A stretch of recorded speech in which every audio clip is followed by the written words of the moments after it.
Hello friends, నమస్తే. ఈరోజు వీడియోలో మనం ఎగ్ మసాలా కర్రీ ఎలా తయారు చేయాలో నేర్చుకుందాం. ఇది చాలా టేస్టీగా ఉంటుందండి. అన్నంలోకి, బిర్యానీ, పులావ్లోకి చాలా బాగుంటుంది. రోటీ, పరాటాలోకి కూడా చాలా బాగుంటుంది. చాలా ఈజీగా తయారు చేసుకోవచ్చు. రెస్టారెంట్లో తిన్నట్టుగా ఫీల్ అవుతారు. మరి తయారు చేసుకుందామా? దీనికోసం ఒక 4 గుడ్లు తీసుకొని కొద్దిగా ఉప్పు వేసి 15 నిమిషాలు మీడియం ఫ్లేమ్లో ఉడికించుకోవాలి. అప్పుడు కరెక్ట్గా ఉడుకుతాయి అనమాట. ఉడికిన తర్వాత చల్లనీళ్ళలో వేసుకుంటే పెంకు తీయడం ఈజీ అవుతుంది. పెంకు తీసి పక్కన పెట్టుకోవాలి. ఇప్పుడు మసాలా తయారు చేసుకుందాం. మసాలా కోసం ఒక చిన్న మిక్సీ జార్లో 2 బిర్యానీ ఆకులు వేసుకోవాలి. అందులో 2 టేబుల్ స్పూన్ల ధనియాలు వేయాలి. 1 అంగుళం దాల్చిన చెక్క వేయాలి. చిన్నగా కట్ చేసుకొని వేసుకోండి. అలాగే 2 యాలక్కాయలు, 4-5 లవంగాలు, అరబద్ద జాజికాయ వేయాలి. ఈ జాజికాయ బిర్యానీలో వేస్తాం కదా, అదనమాట. అలాగే 10 వరకు వెల్లుల్లి రెబ్బలు, 2 అంగుళాల అల్లం ముక్క చిన్నగా కట్ చేసుకొని వేసుకోవాలి. ఇప్పుడు ఫ్రైడ్ ఆనియన్స్ మీ దగ్గర ఉన్నట్లయితే వేసుకోండి. 3 టేబుల్ స్పూన్లు, లేకపోయినా పర్వాలేదు. 1 టీ స్పూన్ జీలకర్ర వేయండి. ఇప్పుడు 2 ఎండుమిరపకాయలు వేసుకోవాలి. తర్వాత అందులో 1 టేబుల్ స్పూన్ ఎండు కొబ్బరి పొడి లేదా 1 ఇంచ్ ఎండు కొబ్బరి ముక్క వేయాలి. అలాగే అందులో 4 పచ్చిమిరపకాయలు వేసుకోవాలి. ఇది ఆప్షనల్ అండి, లేదంటే మీరు కూరలో తర్వాత వేసుకోవచ్చు. కొద్దిగా నీళ్లు పోసి మెత్తని పేస్ట్లా గ్రైండ్ చేసి పక్కన పెట్టుకోవాలి.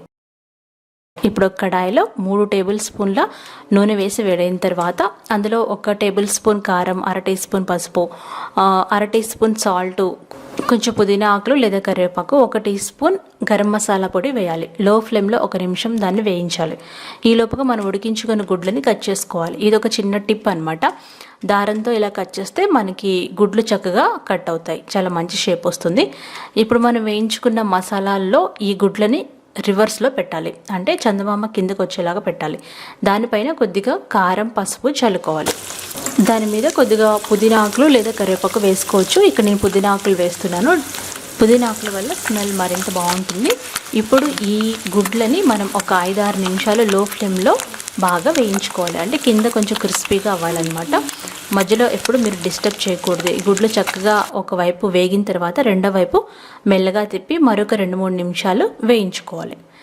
చూసారు కదా, ఇలా నురుగగా వస్తుంది కదా, అలా అయితే గుడ్లు పర్ఫెక్ట్గా వేగుతాయి అనమాట. ఇలా క్రిస్పీగా వేగిన తర్వాత ఒక ప్లేట్లో తీసుకొని పెట్టుకోండి. ఇప్పుడు అదే నూనెలో మనం కట్ చేసుకున్న 2 ఉల్లిపాయ ముక్కలు వేసుకోవాలి. ఉల్లిపాయ ముక్కలు చాలా చిన్నగా తరుక్కోవాలి. అందులో ఒక 2 పచ్చిమిర్చి వేసి బాగా ఫ్రై చేసుకోవాలి. మీరు మసాలాలో పచ్చిమిర్చి వేయకపోతే ఇప్పుడు ఎక్కువ వేసుకోవచ్చు. మీడియం ఫ్లేమ్లో పెట్టుకొని ఒక 5 నిమిషాల పాటు ఈ పచ్చిమిర్చి, ఉల్లిపాయ మగ్గించుకోవాలి. చూసారు కదా, ఇలా కొంచెం క్రిస్పీగా మారాలన్నమాట. చూసారు కదా, ఇలా కొంచెం క్రిస్పీగా కలర్ మారాలి. ఇప్పుడు చిన్నగా కట్ చేసుకున్న 2 టమాటాలు వేసుకోవాలి. ఈ టమాటాలని మనం మిక్సీలో గ్రైండ్ చేసుకొని పేస్ట్ కూడా వేసుకోవచ్చు. ఈ టమాటాలు బాగా మెత్తబడేంత వరకు ఇంకొక 5-6 నిమిషాలు మూత పెట్టి మగ్గించుకోవాలి. ఈ టమాటాలు బాగా మగ్గిన తర్వాత మనం గ్రైండ్ చేసుకున్న పేస్ట్ వేసుకొని ఒక 2 నిమిషాలు వేయించుకోవాలి. ఆ తర్వాత మీ గ్రేవీకి సరిపడినన్ని నీళ్లు పోసుకోవాలి. ఒకసారి బాగా కలిపి అందులో 1 టీ స్పూన్ కారం, 1/2 టీ స్పూన్ పసుపు, 1 టీ స్పూన్ ఉప్పు వేయాలి.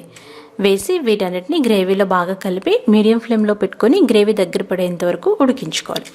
ఇలా గ్రేవీ దగ్గర పడుతున్నప్పుడు 3 టేబుల్ స్పూన్ల పెరుగు వేసుకోవాలి. ఈ కూరలో చింతపండు వేయమన్నమాట, దాని బదులుగా పెరుగు వేస్తాం. పెరుగు వేయడం వల్ల ఈ కూర మరింత రుచిగా ఉంటుంది.